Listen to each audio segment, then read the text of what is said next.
Shiro adalah seorang salariman biasa di Jepang modern, hidup dalam rutinitas yang hampa setiap hari, sambil selalu mendambakan lebih dari hidupnya. Setiap pagi ia bangun dan naik bus ke kantor, bekerja hingga larut malam sebelum kembali ke apartemen kumuhnya di mana ia menghabiskan sisa waktunya menonton TikTok Brain Rot. Ia selalu menginginkan lebih dari hidupnya, dan keinginannya akhirnya terkabul. Suatu malam, ia terbangun dan menemukan dirinya berada dalam kehampaan putih tanpa apapun yang bisa dilihat.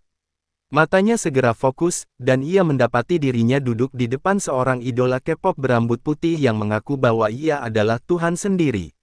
Namun, Shiro bukan gadis 13 tahun, jadi ia hanya duduk tak terkesan, bertanya di mana tepatnya ia berada.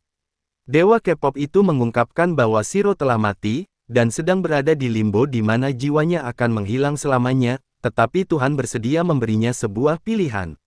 Tuhan mengungkapkan bahwa ia bisa mengirimnya ke dunia fantasi lain yang disebut Madies jika ia mau, di mana ia dapat menjalani kembali hidupnya sebagai siapapun yang ia inginkan. Hal ini langsung menarik perhatian Shiro yang merasa ini adalah mimpi yang menjadi kenyataan. Tuhan segera mengambil papan klip dan mulai menuliskan keterampilan khusus yang akan diintegrasikannya dalam diri Shiro, dan segera waktunya habis dan Shiro dikirim ke dunia fantasi Madies. Ketika Shiro terbangun lagi, ia menemukan dirinya di tengah hutan dan sangat bersukacita dengan prospek mendapatkan kesempatan kedua dalam hidup. Ia segera bangun dan mulai menjelajahi dunia dan segera menemukan jalan keluar dari hutan di mana ia melihat sebuah desa kecil dari kejauhan. Ia langsung ingin memeriksa hal-hal keren apa yang bisa ia temukan di sana, tetapi memutuskan bahwa jika ia muncul tanpa uang, orang-orang akan menganggapnya mencurigakan dan bahkan tidak akan memberinya makanan. Tiba-tiba ia ingat Tuhan memberitahunya bahwa ia akan memiliki keterampilan pramuka yang ditingkatkan, yang bisa ia gunakan untuk menemukan barang dan bahan berharga untuk dijual dengan harga bagus. Ia berdiri dengan percaya diri dengan tongkat di tangan dan berteriak untuk mengaktifkan sihirnya, hanya untuk menyadari bahwa tidak ada yang terjadi. Ini membuatnya takut karena ia bertanya-tanya apakah Tuhan hanya menipunya, tetapi segera ia menyadari bahwa ia hanya tidak menggunakan kata yang benar untuk itu. Ketika ia menggunakan kata, search, sihir pramuka aktif, segera menunjukkan lokasi setiap barang yang dapat dikumpulkan di hutan. Ia menyadari bahwa kemampuan ini sangat berguna dan kemudian mencoba menggunakan kemampuan lainnya, yang memungkinkannya mendapatkan lebih banyak informasi tentang barang tertentu itu. Ia mencoba berbagai kombinasi kata. Akhirnya, kata scan membantunya mengaktifkan kemampuannya dan ia berhasil mendapatkan lebih banyak informasi tentang jenis hal yang bisa ia kumpulkan. Seperti Anda di prasmanan, Shiro mengambil setiap hal yang bisa ia ambil dan menganalisis levelnya sebelum memasukkannya semua ke dalam tas sampingnya, yang juga ajaib dan memungkinkannya menyimpan banyak barang tanpa biaya langganan yang mencurigakan. Dengan semua bahan terkumpul dengan aman di dalam tasnya, ia memutuskan untuk menuju ke desa. Saat matahari mulai terbenam di Cakrawala, Shiro akhirnya mencapai gerbang utama desa, yang dijaga oleh seorang penjaga sendirian. Shiro menyapa pria itu yang membangunkannya dari tidurnya dan ternyata orang-orang desa ini semua adalah South Kings, membuat Shiro menjadi pria tertinggi di sini, yang berarti banyak bitches untuknya. Penjaga itu bertanya apakah Shiro adalah seorang pendekar pedang atau kesatria, tetapi terkejut mengetahui bahwa Shiro terutama adalah seorang pengumpul, yang tidak terlalu umum di dunia ini. Penjaga membukakan pintu untuk Shiro dan menyuruhnya menemui toko utama di pusat desa, yang biasanya menangani hal-hal seperti ini. Shiro memasuki desa yang damai dan mulai bergerak melalui jalan lebar di mana banyak penduduk desa menatapnya dari jauh, bertanya-tanya siapa orang asing baru ini. Namun, Shiro langsung menuju ke toko utama dan memasuki toko yang gelap. Pria di balik konter menyambutnya dengan hangat dan bertanya apa yang ingin ia jual. Shiro mengeluarkan batu oval halus, yang diambil oleh pemilik toko dan langsung mengenalinya sebagai kotoran pemakan tante. Ia mengaku bahwa ia belum pernah melihat spesimen yang sempurna seperti itu dan memberitahu Shiro bahwa ia ingin membelinya dengan 5 koin perak. Ia menyadari bahwa 5 koin perak pada dasarnya adalah 350 S-Buck, yang merupakan lebih banyak uang daripada yang kebanyakan dari Anda akan lihat. Ia langsung setuju dengan kesepakatan itu, yang membuat pemilik toko sangat senang karena ia terus menggosok asteris ke atas dan ke bawah wajahnya. Pemilik toko bertanya apakah Shiro memiliki hal lain untuk dijual dan Shiro segera mengeluarkan semua barang yang ia kumpulkan dari hutan. Pemilik toko benar-benar terpana melihat begitu banyak barang dengan kualitas yang bagus, dan bertanya kepada Shiro mengapa ia datang ke desa kecil seperti ini untuk menjual barang-barang yang luar biasa, yang bisa memberinya banyak uang di kota besar manapun. Shiro langsung berbohong bahwa ia hanya seorang pelancong yang telah mengumpulkan barang dan bepergian ke berbagai bagian negara. Pemilik toko mengenali bakatnya dan memberinya pekerjaan untuk mengumpulkan beberapa permata berharga dari gunung es di dekatnya, di mana ia mungkin juga menemui beberapa monster. Shiro tidak begitu yakin apakah ia ingin pergi untuk misi seperti ini sekarang, tetapi pemilik toko berjanji akan membayar 20.000 untuk permata itu, yang tidak memberinya pilihan selain menerima. Dengan itu, ia berpamitan kepada pemilik toko dan berkeliaran di sekitar desa akhirnya menemukan penginapan untuk dirinya sendiri. Ia mendapatkan kamar yang nyaman di dalamnya dan berbaring di tempat tidur yang keras, lelah setelah pekerjaan hari itu, berharap ia bisa mandi dan membersihkan kotoran dari tubuhnya. Tepat saat itu, ada ketukan di pintu dan seorang gadis muda memasuki kamar dengan bak berisi air untuknya membersihkan diri. Namun, Shiro hanya pernah mandi shower dan bertanya apa yang harus ia lakukan dengan barang ini. Gadis itu memberitahunya bahwa ia bau dan perlu mencuci diri dengan handuk basah untuk membersihkan diri, tetapi Shiro bertanya apakah mereka memiliki shower sebagai gantinya. Gadis itu bingung dan memberitahu Shiro bahwa mereka tidak memiliki hal seperti itu karena hanya bangsawan yang bisa mandi yang proper sementara yang lain seharusnya membersihkan diri dengan air dan handuk. Shiro tidak percaya bahwa sesuatu yang dasar seperti mandi dijaga dari rakyat biasa, tetapi gadis itu memberitahunya bahwa ada beberapa penyihir yang mampu melakukan sihir dan memandikan orang lain dengan imbalan uang. Informasi ini memberi Shiro ide mendadak dan ia mendorong gadis itu keluar kamar setelah memberikannya uang dengan sedikit tip. Setelah menutup pintu, Shiro mulai berlatih mantra dan akhirnya berhasil menggunakan mantra yang menjadikannya vendor air, memungkinkannya untuk mandi yang sangat dibutuhkan. Akhirnya, setelah segar, ia berbaring di tempat tidur karena kelelahan, masih merindukan showernya, tetapi memutuskan untuk tidur agar bisa memulai hari lebih awal. Keesokan paginya, ia bangun pada subuh dan bergerak menuju hutan mencari segala macam hal bersama-sama. Saat mencari jamur, ia segera melihat tanda aneh datang dari salah satu semak sehingga ia pergi untuk menyelidiki, hanya untuk menemukan mayat yang membusuk di tanah. Ia terkaget-kaget dan jatuh terduduk, sebelum menarik napas dan melihat lebih baik. Ia mengetahui bahwa pria ini adalah anggota inti keamanan yang pasti tewas melawan beberapa monster. Ia bertanya-tanya apakah ia harus meninggalkan area itu, tetapi memutuskan sebaliknya, ia mengambil mayat itu dan menguburkannya jauh di dalam tanah sebelum menancapkan pedangnya sebagai batu nisan untuk kuburan pria yang gugur itu. Dengan hal itu terselesaikan, ia memutuskan untuk membuat makan malam dan karena matahari sudah terbenam, ia pertama-tama membuat penghalang magis di sekelilingnya dan kemudian duduk di tanah sebelum menempatkan panci di atas api terbuka. Karena ia bukan sandwich idiot, ia memutuskan untuk membuat makan malamnya sendiri dengan beberapa sayuran hijau liar yang ia temukan dan beberapa daging yang ia miliki. Ia membuat rebusan dari bahan-bahan yang ternyata sangat lezat, mengakhiri malam dengan nada tinggi. Keesokan paginya, ia bergerak menuju hutan berhantu yang benar-benar dipenuhi oleh pohon-pohon mati dan kabut, membuatnya sulit untuk melihat bahkan di siang hari. Ia menggunakan sihir cahayanya untuk melihat dan masuk ke dalam hutan, mengetahui bahwa tempat ini dikenal memiliki banyak monster, tetapi sejauh yang bisa dilihatnya, tidak ada yang hidup hadir di dalam hutan. Ia mulai mengumpulkan apapun yang berharga, dan segera ia selesai dengan tempat itu dan memutuskan untuk keluar. Ia melihat cahaya di pintu keluar dan berlari ke arahnya, tidak tahu bahwa ia bergegas langsung menuju tebing berbahaya. Ia akhirnya jatuh ke dalam gua dan pasti akan mati jika bukan karena pemikirannya yang cepat karena ia menggunakan sihir terbang untuk mendapatkan kembali kendali dan mulai melayang di udara. Ia menyentuh tanah dengan lembut dan menghela napas lega, menyadari betapa dekatnya ia dengan kematian, memutuskan untuk mengambil hal-hal lebih serius dan lebih berhati-hati dari sekarang. Ia kembali menggunakan sihir cahayanya di dalam gua dan untuk kejutanannya, area itu dipenuhi dengan berbagai jenis biji. Ia cepat-cepat mengeluarkan palu kecil dan mulai bekerja, memahat biji dari batuan di sekitarnya, segera mengisi tasnya dengan jumlah yang cukup. Ia memperhatikan biji lain dari kejauhan, tetapi gempa bumi tiba-tiba mengingatkannya bahwa ia tidak bisa menghabiskan banyak waktu di sini, jadi ia cepat menggunakan sihir bola apinya untuk meledakkan batu sehingga ia bisa mendapatkan biji lebih cepat. Untuk kegembiraannya, biji ini ternyata adalah biji misreal, yang diinginkan pemilik toko, jadi ia cepat memasukkannya ke dalam saku, tetapi memutuskan untuk pergi lebih jauh bahkan setelah gempa bumi lain mengguncang. Setelah beberapa saat, ia melihat cahaya biru datang dari ujung terowongan, jadi ia mengikutinya, hanya untuk menemukan bukaan dengan danau paling biru yang pernah ia lihat di tengahnya.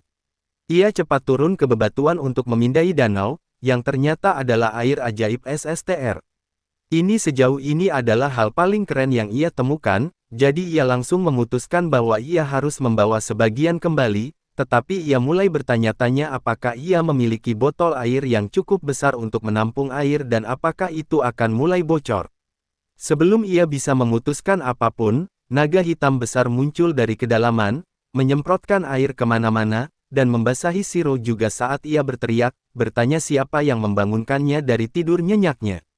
Shiro sudah cukup melihat dan bahkan tidak berkedip sebelum kembali ke keadaan defaultnya sebagai salariman tanpa jiwa yang selalu membungkuk kepada setiap orang dalam hidupnya. Ia membungkuk kepada naga, meminta maaf telah memasuki sarangnya, tetapi naga merasa itu lucu karena ia belum pernah melihat pria dengan saraf seperti itu dan bertanya siapa sebenarnya dia.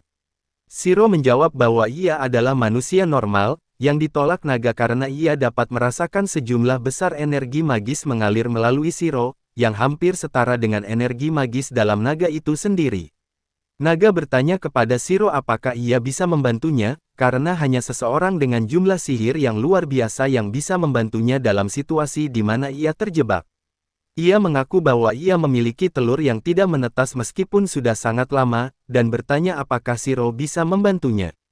Ia mengaku bahwa ia tidak akan memintanya melakukannya secara gratis, dan hanya menyentuh air dari mana lusinan biji misreal besar muncul. Shiro langsung setuju dengan pengaturan itu, jadi naga mengeluarkan telur hitam dan melemparkannya ke arah Shiro. Shiro menangkap telur itu mencoba mendengar detak jantung sebelum bertanya-tanya apa yang seharusnya ia lakukan dengannya. Tiba-tiba, ia ingat bahwa telur seharusnya hangat, jadi ia menggunakan sihir panasnya untuk menanamkan kehangatan di cangkang, yang tiba-tiba mulai menyedot energi dari Shiro, membuatnya bertanya-tanya apakah itu penipuan dan apakah ia akan mati. Ia pingsan dan menemukan dirinya dikelilingi oleh air hangat, di mana dewa K-pop lain dengan rambut hitam muncul, mengklaim bahwa Shiro telah mulai melakukan F***K, yang mengganggu aliran dunia ini. Shiro bertanya apakah ia mati, tetapi dewa menjawab belum, dan dengan itu, Shiro kembali ke kesadarannya, terbangun dalam kegelapan. Ia menggunakan sihir cahayanya hanya untuk mengetahui bahwa bayi naga telah berhasil menetas dari cangkangnya. Naga itu tampak sangat gembira sementara bayi naga mendapatkan pijakannya di tanah. Naga itu berterima kasih kepada Shiro atas bantuannya dan memintanya untuk memberinya nama.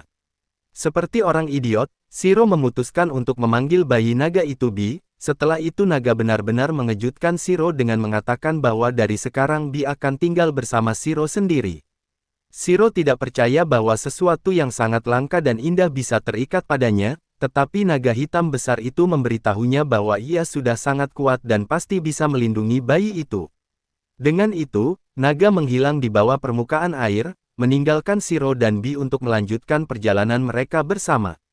Shiro dan Bi segera keluar dari gua, dan saat itu sudah sore. Bi mulai terbang dengan gembira karena ini adalah pertama kalinya dia melihat dunia luar, dan Shiro menyadari bahwa sebentar lagi akan gelap. Ia memutuskan untuk mendirikan kemah di dekatnya dan kemudian mengisi gelas dengan air ajaib dari danau. Naga kuno menggunakan sihirnya untuk menghubungkan tas sihir Shiro ke danau, karena air ajaib benar-benar diperlukan untuk pertumbuhan Bi. Dia cepat menghabiskan satu gelas dan kemudian meminta yang lain, dan Shiro menuangkannya lagi. Namun, Bi dengan ramah memberikannya kepadanya karena dia ingin dia minum air yang bergizi dan juga bahagia. Setelah itu, Shiro menggunakan beberapa batu sihir untuk membuat penghalang, melewatkan kerumitan mengucapkan mantra lengkap dengan keras.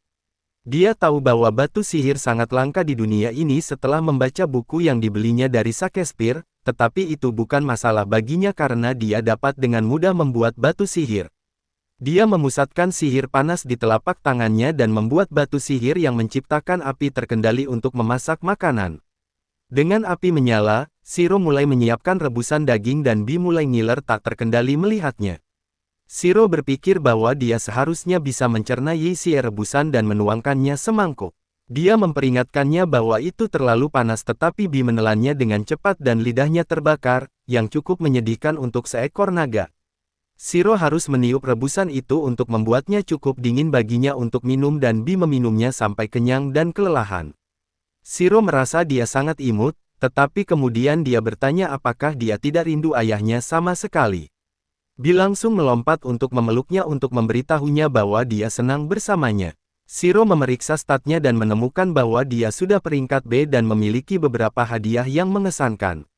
Dia terkejut membacanya tetapi berpikir bahwa tidak peduli seberapa kuat dia, Bi masih anak-anak dan dia membutuhkan orang dewasa untuk membimbingnya. Dia mulai memberitahunya bahwa bahkan jika dia lebih kuat darinya, dia tidak boleh melakukan hal yang ceroboh dan mendengarkannya, tetapi bayi naga itu terlalu mengantuk dan dia mulai mendengkur di tengah ceramah. Melihatnya tidur, Shiro berpikir bahwa dia mendapat pasangan yang imut tetapi tidak dalam arti yang dia minta kepada dewa K-pop dan bertanya-tanya apakah dewa melakukan ini dengan sengaja. Keesokan paginya, Shiro memanjat tebing yang dia jatuhi kemarin dan mencapai hutan. Untuk kejutanannya, hutan itu terlihat sangat berbeda dan dia berpikir bahwa itu pasti salah satu hal unik yang terjadi di dunia ini. Saat Bi mulai menjelajahi area terdekat, Shiro memutuskan untuk mencari barang-barang yang berguna dan menemukan sejumlah ramuan baru. Tiba-tiba, dia merasakan kesemutan aneh dan sesaat kemudian, Bi terbang ke arahnya, terlihat takut pada sesuatu. Shiro segera mencari monster di dekatnya dan sejumlah pointer muncul di radar. Itu mengejutkan karena dia tidak menemukan monster pada hari sebelumnya dan bertanya-tanya apakah bau busuknya yang mengusir monster telah hilang.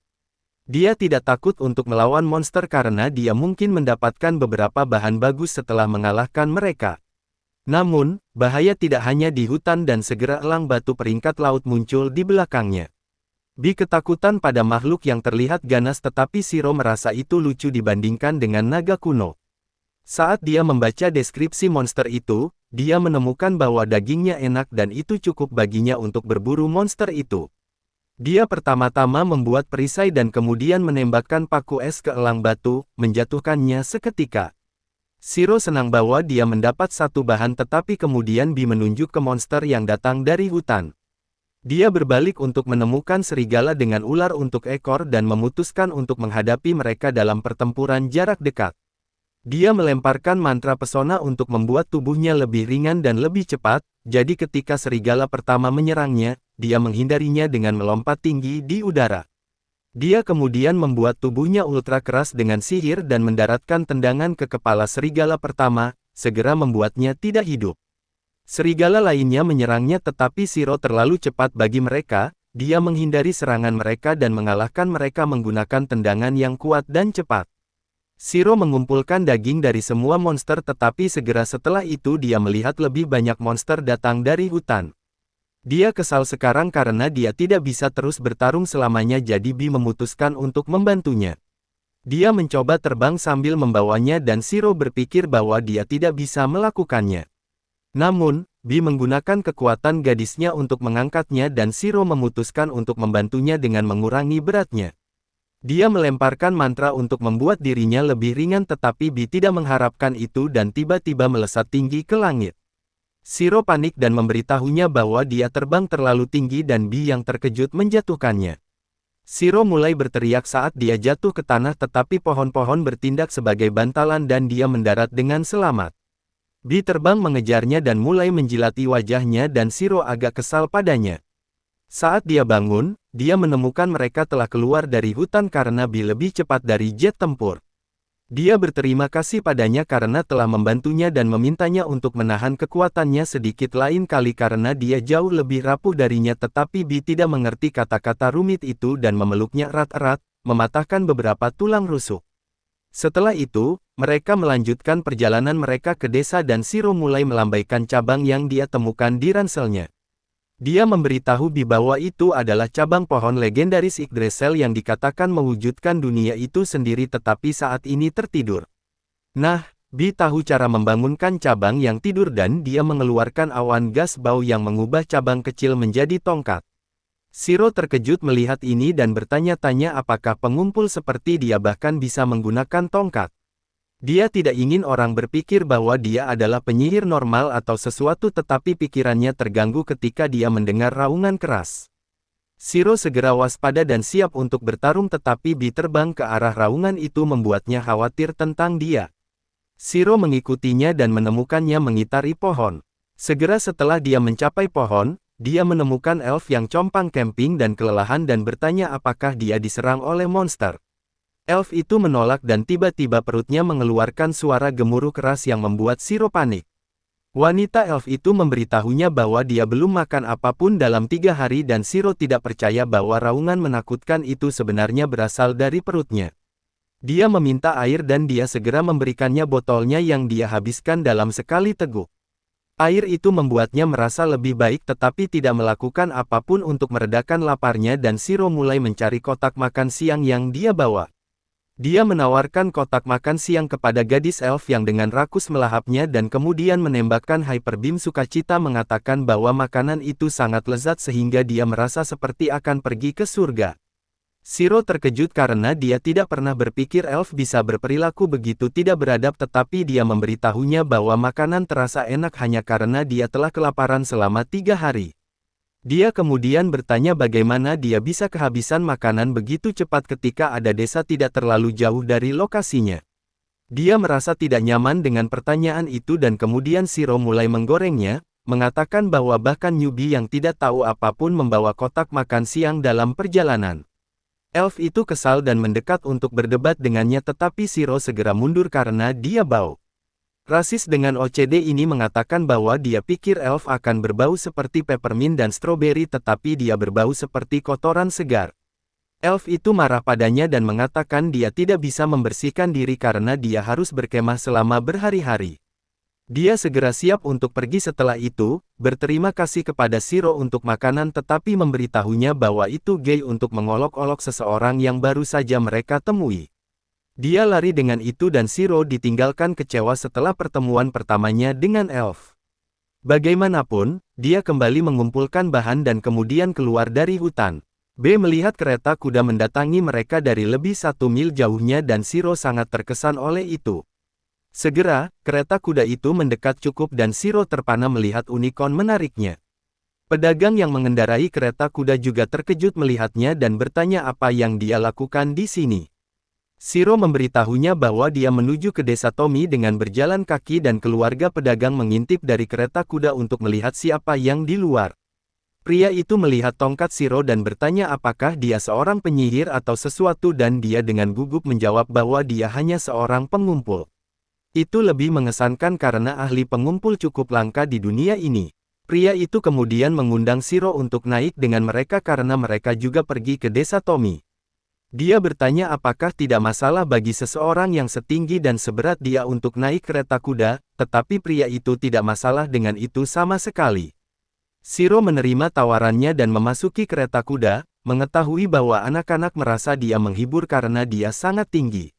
Saat Shiro berterima kasih kepada keluarga karena memberinya tumpangan, mereka memberitahunya itu bukan masalah besar karena orang-orang di wilayah ini selalu saling membantu.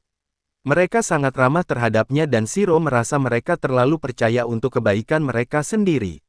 Dia bertanya apa yang akan mereka lakukan jika dia ditinggalkan dan kemudian mencoba menakuti anak-anak, tetapi anak laki-laki itu memberitahunya bahwa dia tidak bisa ditinggalkan karena bel tidak berdering. Shiro tidak mengerti, jadi wanita itu menunjukkan bel kepadanya dengan kristal sihir di dalamnya yang berdering ketika orang jahat berada di dekatnya. Shiro terkesan dengan ide ini dan berpikir dia bisa membuat kristal sihir sendiri juga.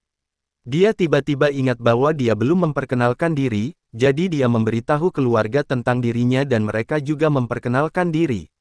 Pria yang mengendarai kereta kuda adalah Pulum, istrinya bernama Eliza, dan anak-anak mereka disebut Union dan Cain. Saat mereka bertukar sapa, B tiba-tiba mulai membuat suara dan anak-anak memperhatikan bahwa suara itu datang dari punggung Shiro. Mereka ingin melihat apa yang dia sembunyikan di bawah mantelnya dan Shiro gugup, memberitahu mereka bahwa itu adalah monster langka sehingga mereka mungkin terkejut melihatnya. Eliza memberitahunya bahwa itu bukan masalah besar karena petualang biasanya ditemani monster. Pernyataan ini memberi Shiro kepercayaan diri untuk membiarkan Bi keluar, tetapi hanya setelah memperingatkannya untuk tidak menggigit siapapun. Anak-anak tergila-gila pada pesona Bi, tetapi orang tua terkejut karena naga adalah monster yang cukup langka. Pulum bertanya kepada Shiro apakah dia seorang kesatria naga karena dia memiliki naga peliharaan, dan dia menjelaskan bahwa dia kebetulan menemukan telur naga dan menetaskannya, tetapi itu bahkan lebih mengejutkan bagi Pulum dan Eliza. Mereka mengatakan bahwa kesatria naga sangat sulit dilihat dan naga bahkan lebih langka. Shiro menjadi penasaran dengan kesatria naga sekarang, dan berdasarkan anime yang dia lihat di kehidupan masa lalu, dia pikir mereka pasti orang-orang yang sangat keren. Segera, malam tiba dan keluarga memutuskan untuk mendirikan kemah. Shiro menciptakan cahaya dan kemudian menempatkan batu sihir di sekitar lokasi kemah untuk membuat penghalang. Dia memberitahu semua orang bahwa batu sihir akan menjauhkan monster, tetapi jika sesuatu terjadi, Bi akan memperingatkan mereka. Keluarga itu menaruh kepercayaan penuh mereka pada Bi alih-alih Shiro dan batu sihir, dan dia agak kecewa. Setelah itu, Eliza bersiap untuk menyiapkan makan malam, tetapi Shiro memintanya untuk membiarkan dia memasak sebagai gantinya. Dia mengeluarkan peralatan masak dan bahan-bahan dari tas sihirnya, yang merupakan kejutan lain bagi keluarga.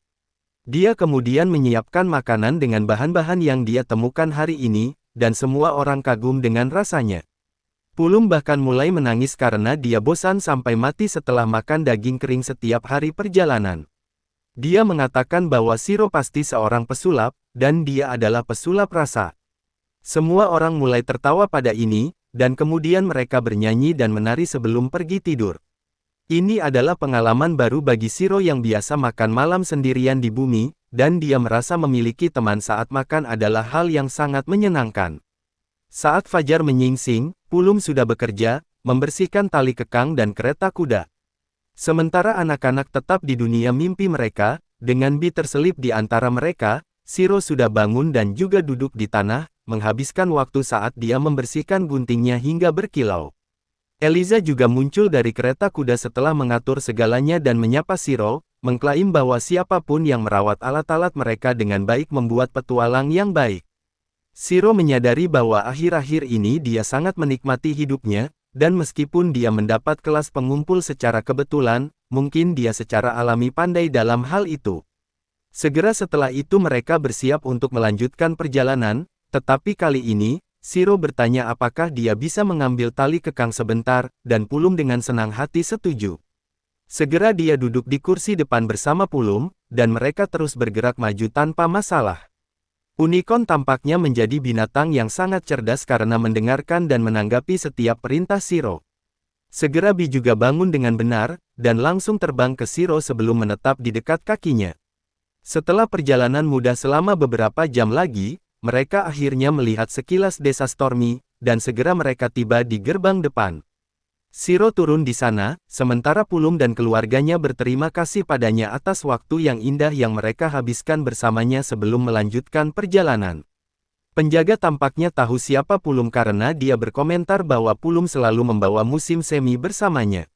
Ini menarik minat Shiro, dan dia bertanya kepada penjaga apa sebenarnya yang dilakukan Pulum, dan penjaga menjawab bahwa Pulum dan keluarganya mengejar daerah yang lebih hangat karena dia adalah seorang penenang. Jadi setiap kali Pulum tiba di desa ini, itu berarti musim semi dan musim panas yang hangat sudah dekat.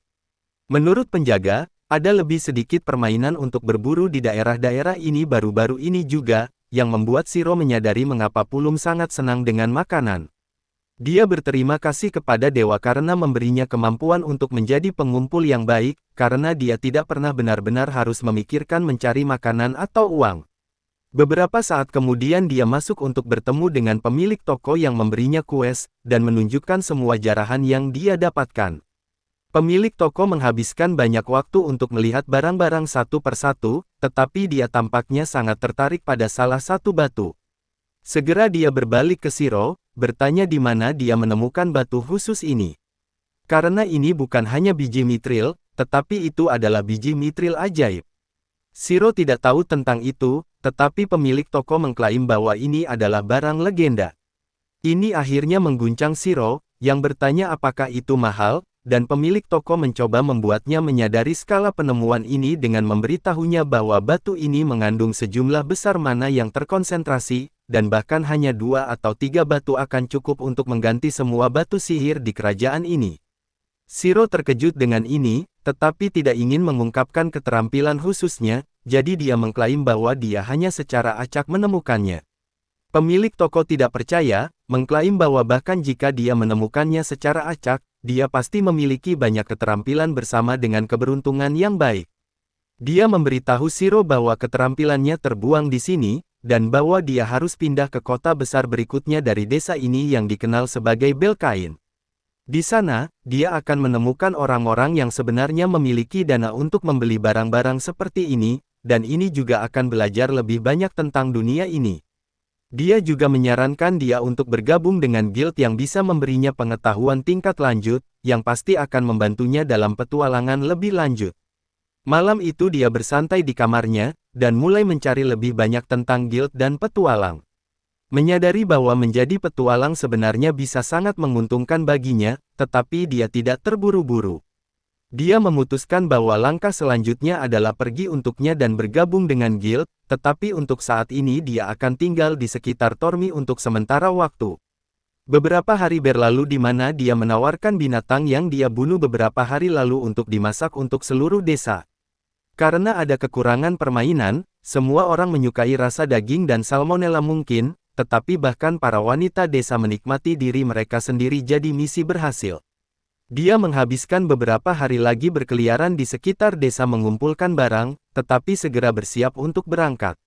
Wanita tua yang baik memberinya sekumpulan bumbu dan rempah-rempah untuk dibawa serta dalam perjalanan sebelum memberitahunya bahwa penduduk desa akan senang memilikinya lebih lama karena mereka semua terbiasa dengannya. Shiro berjanji akan kembali suatu hari, tetapi untuk saat ini dia perlu bergerak maju dalam perjalanannya untuk memastikan dia diprovisikan dengan benar. Wanita tua itu memberinya sekumpulan makanan rumahan yang dikemas karena perjalanan ke Belcamp panjang, yang akan membawanya hampir 1 bulan untuk diselesaikan. Dia memberitahunya untuk kembali ke desa ini jika dia pernah rindu rumah. Dan Shiro berterima kasih padanya sebelum kembali ke kamarnya. Dia menidurkan B untuk perjalanan panjang besok dan akan berbaring untuk malam juga. Ketika dia berpikir tentang betapa baiknya desa itu padanya sampai sekarang, dan berpikir bahwa dia mungkin harus memberikan sesuatu sebagai balasan juga. Dengan itu dia bangkit dari tempat tidurnya dan bergerak menuju meja di mana dia melihat lentera dan batu mithril ajaib. Dengan itu, dia berpikir tentang bagaimana penjaga desa harus tinggal di luar hari demi hari hanya untuk memastikan tidak ada monster yang masuk ke desa. Jadi dia menggunakan kreativitasnya dan mana batu sihir untuk menyatukan lentera dan menciptakan item ajaib baru. Keesokan paginya ketika dia siap untuk pergi, seluruh desa datang untuk melepasnya untuk perjalanannya. Dia menyadari bagaimana desa kecil ini telah menjadi rumahnya yang sebenarnya sekarang, yang pasti akan dia kembalikan.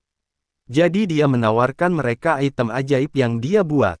Dia memberitahu penjaga bahwa item ini dapat melemparkan penghalang ajaib di sekitar mereka, yang akan melindungi mereka dari monster berbahaya yang mendekati mereka.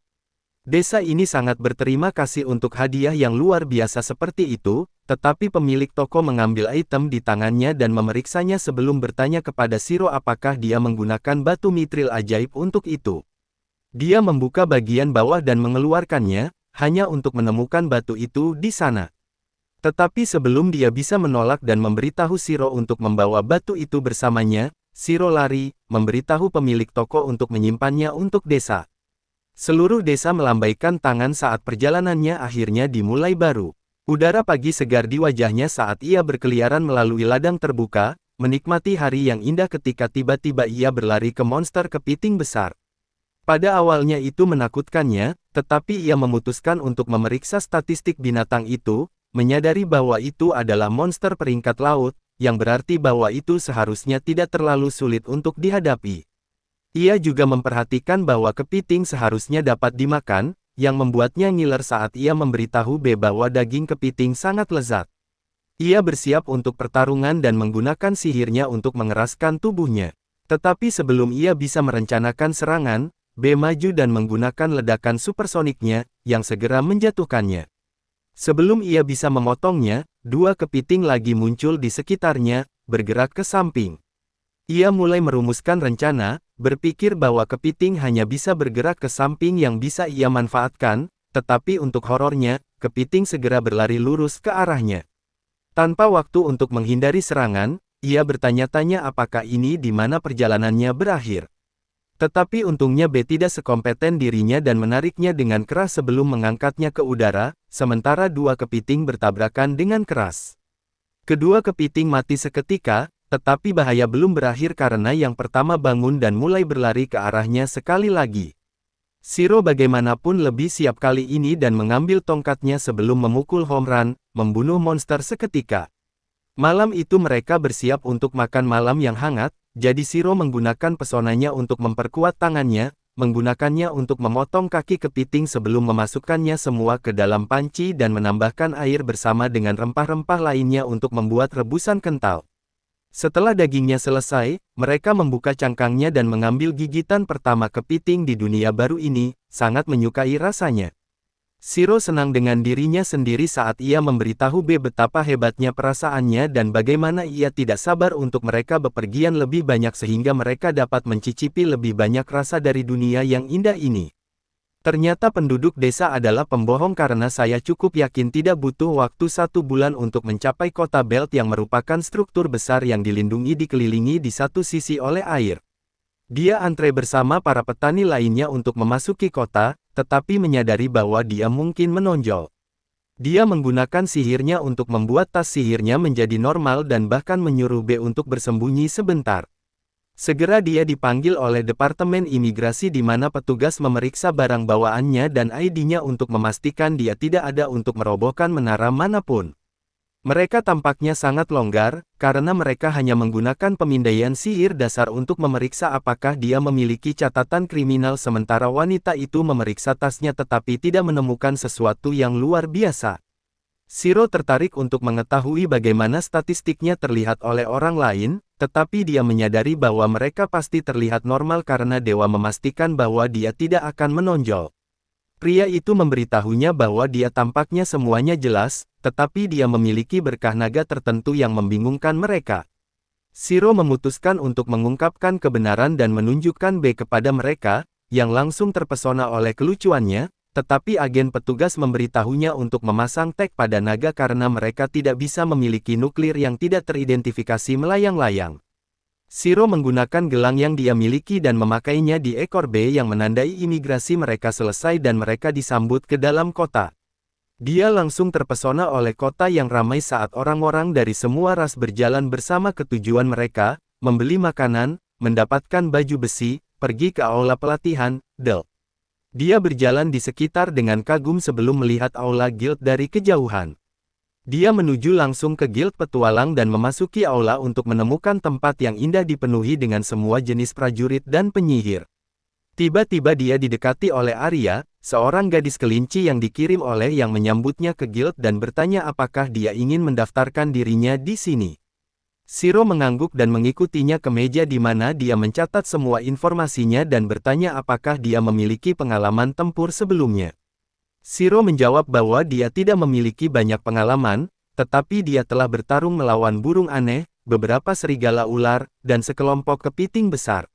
Arya tampak bingung dan bertanya apakah dia memiliki bukti untuk semua ini. Jadi si idiot ini meraih ke dalam saku dan mengeluarkan kepiting mati utuh sebelum menjatuhkannya di meja, menyebabkan meja pecah di bawah beratnya. Arya takut dan lari keluar, sementara semua orang di guild berkumpul untuk melihat apa yang terjadi. Salah satu Fury di sana menggunakan keterampilan khususnya untuk memeriksa Shiro dan memberitahu Arya bahwa dia harus tenang karena Shiro tidak tampak seperti orang yang berbahaya. Shiro sedikit bingung pada ini, tetapi Fury menjelaskan bahwa dia memiliki kemampuan khusus yang memungkinkannya melihat niat setiap orang. Jika dia muncul dalam warna merah, itu berarti dia ingin menyebabkan masalah, tetapi karena dia berubah menjadi biru, dia harus baik-baik saja. Shiro senang untuk itu, tetapi Fury bertanya mengapa tepatnya dia membawa kepiting mati. Shiro menjawab bahwa jelas dia ingin memakannya karena hanya orang idiot yang akan menyia-nyiakan daging kepiting yang enak, tetapi ini membuat anggota guild skandal karena sepertinya orang-orang di dunia ini tidak makan kepiting, tetapi mereka masih lebih menerima daripada Amerika di bawah Trump, jadi mereka membiarkannya hidup sebagaimana dia inginkan. Dengan itu, Fury memberitahu Arya bahwa dia harus menyelesaikan pendaftarannya. Dia bertanya kepada Shiro apakah dia memiliki mitra, dan Shiro menjawab bahwa satu-satunya mitranya adalah Nagabi untuk saat ini.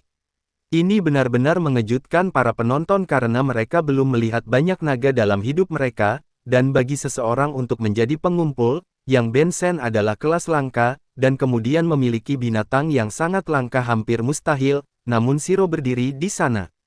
Dia langsung mendapatkan semua perhatian karena beberapa guild mulai mengundangnya ke pesta mereka. Arya memutuskan untuk membawanya ke ruangan berikutnya untuk beberapa privasi, tetapi sementara Shiro mengharapkan bantuan di bawah meja, yang dia dapat hanyalah tanda guild pada aplikasinya.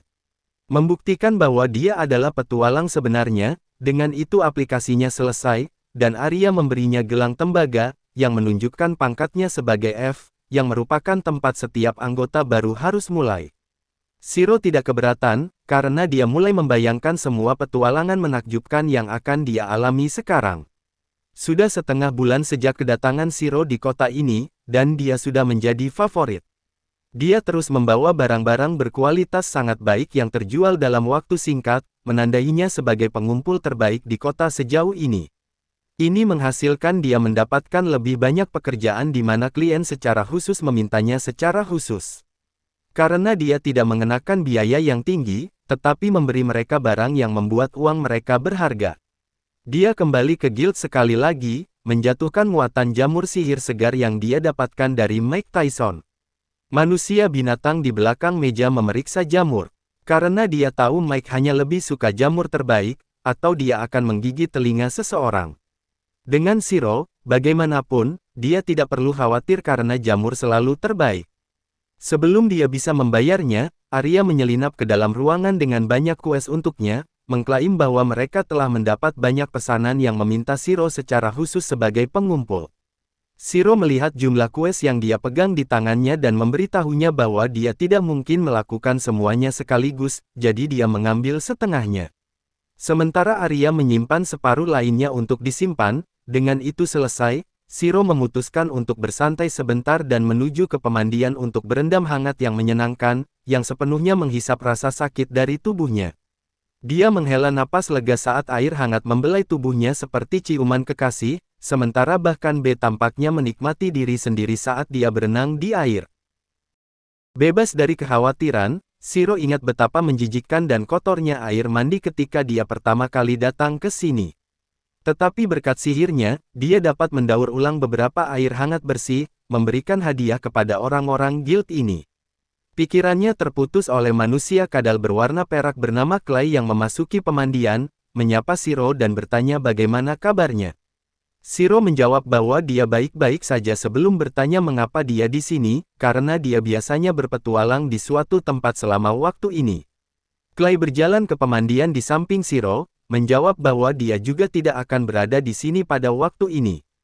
Tetapi bekas lukanya telah bertindak, yang menyebabkan dia banyak iritasi, jadi dia datang ke sini untuk membuat air hangat menenangkannya sedikit. Dia kemudian mengalihkan perhatiannya ke Shiro, mengklaim bahwa dia baru-baru ini mendengar beberapa rumor bahwa Shiro dapat menggunakan sihir penyembuhan karena dia rupanya menggunakan sihirnya untuk menyembuhkan orang sakit miskin dari daerah kumuh. Shiro hanya tersenyum, menjawab bahwa dia hanya mereplikasi sesuatu yang dia lihat sebelumnya sekali. Clay kemudian bertanya apakah dia mengambil uang dari penghuni kumuh, tetapi sudah tahu jawabannya bahwa dia tidak akan menagih orang miskin itu. Dia memberitahu Shiro bahwa jika dia mau, dia bisa menghasilkan banyak uang menggunakan sihir penyembuhannya untuk mengobati orang. Karena penyembuh sangat dibutuhkan sepanjang waktu, tetapi Shiro bertanya-tanya apakah para penyembuh yang menagih banyak uang untuk X-Ray akan mulai membencinya. Clay hanya tertawa, bertanya apakah dia mendapat pemberitahuan untuk meningkatkan pangkatnya. Tetapi Shiro menjawab bahwa dia senang dengan keadaan saat ini, dan tidak necessarily ingin mengubah pangkatnya segera karena dia ingin menjauh dari sorotan. Clay merespons bahwa jika dia bertindak seperti ini, dia akan didorong lebih dan lebih ke dalam sorotan dan mungkin akhirnya menciptakan beberapa musuh yang akan melakukan segalanya untuk melihatnya hancur. Dengan nasihat itu, Clay bangun dari pemandian dan berjalan keluar. Setelah mandi yang santai itu, dia kembali ke resepsionis di mana dia dibayar untuk pekerjaannya, sementara B mengemil beberapa kerupuk. Tetapi resepsionis akhirnya bertanya sekali lagi kapan tepatnya Shiro berencana untuk meningkatkan pangkatnya. Shiro tersenyum dan menolak, mengklaim bahwa dia masih perlu menyempurnakan beberapa hal sebelum dia bisa memikirkan untuk meningkatkan pangkatnya. Dia tahu bahwa guild mungkin bisa mendapatkan pekerjaan dengan bayaran lebih tinggi untuknya jika dia berpangkat lebih tinggi, yang akan baik untuknya dan guild juga. Tetapi sekarang, dia berada pada posisi yang sangat baik di mana dia dibayar untuk apa yang dia lakukan, tanpa mengorbankan kebebasan pribadinya, tepat ketika dia akan menuju ke kamarnya. Seorang kurir memasuki guild, berteriak bahwa kota akan diserang oleh segerombolan goblin. Segera seluruh guild mulai melompat ke dalam tindakan, memanggil prajurit, mendapatkan baju besi dan perisai mereka siap. Sementara Guildmaster bertanya kepada salah satu pengintai tentang petualang peringkat A yang masih di kota, gadis kecil seperti tikus menjawab bahwa hanya Clay yang tersedia sekarang. Karena sisanya sudah dalam misi, dia menyuruhnya untuk memanggilnya segera dan mengumumkan bahwa setiap petualang peringkat D dan atas perlu berpartisipasi dalam pertarungan ini. Shiro menonton kekacauan dengan seragam, tetapi memutuskan bahwa itu bukan masalahnya untuk dihadapi karena dia masih peringkat F. Tetapi Guildmaster akhirnya memanggilnya juga, mengklaim bahwa mereka membutuhkan bantuannya sekarang. Guildmaster mengungkapkan bahwa Goblin mungkin akan menyerang dari sisi barat dan mencoba menerobos gerbang utama, jadi kesempatan terbaik mereka untuk mempertahankan kota adalah untuk tidak pernah membiarkan mereka menyeberangi jembatan ke gerbang utama. Segera raungan persetujuan meledak di seluruh guild, saat para prajurit dengan bersemangat mengeluarkan pedang mereka, membuat Shiro menyadari bahwa semua orang ini adalah jocks proper yang bersemangat, sedangkan dia lebih seperti tipe liberal, yang minum matcha latte dengan susu oat. Tiba-tiba dua Bruto Office berdiri di sampingnya, mulai mengolok-oloknya, menyuruhnya menjauh dari jalan mereka karena dia mungkin terjepit jika dia datang di bawah kaki mereka sebelum dia bisa membuat lelucon ibu. Guildmaster menginterupsi mereka, bertanya kepada Shiro apakah dia pengumpul yang dia dengar untuk sementara waktu. Dia mengklaim bahwa beberapa orang di guild telah memujanya dan memujanya tanpa syarat, dan itulah mengapa Guildmaster bernama Grid, memutuskan untuk mengujinya untuk melihat apakah dia yang asli atau tidak. Grid juga terkesan dengan fakta bahwa Shiro adalah salah satu dari sedikit orang yang tidak pernah diintimidasi olehnya dan mengucapkan semoga sukses. Dia meninggalkan tikus bersamanya dan mengambil dua Bruto lainnya berbalik ke Shiro dan meminta maaf, karena petualang peringkat F biasanya ditarik dari acara seperti itu, tetapi Grid pasti melihat sesuatu padanya, itulah sebabnya dia membiarkan Shiro bertarung. Ini tampaknya adalah pertarungan pertama dari Anda, karena dia juga terlalu bersemangat pada pemikiran akhirnya bertemu musuh nyata di medan perang. Kegembiraan itu segera berubah menjadi horor, karena dia bahkan tidak bisa berhenti gemetar karena takut dan cemas akan serangan itu. Dia terus ketakutan oleh burung-burung di sekitar daerah itu, dan memeluk Shiro sirat mungkin, menyuruhnya untuk menyelamatkannya.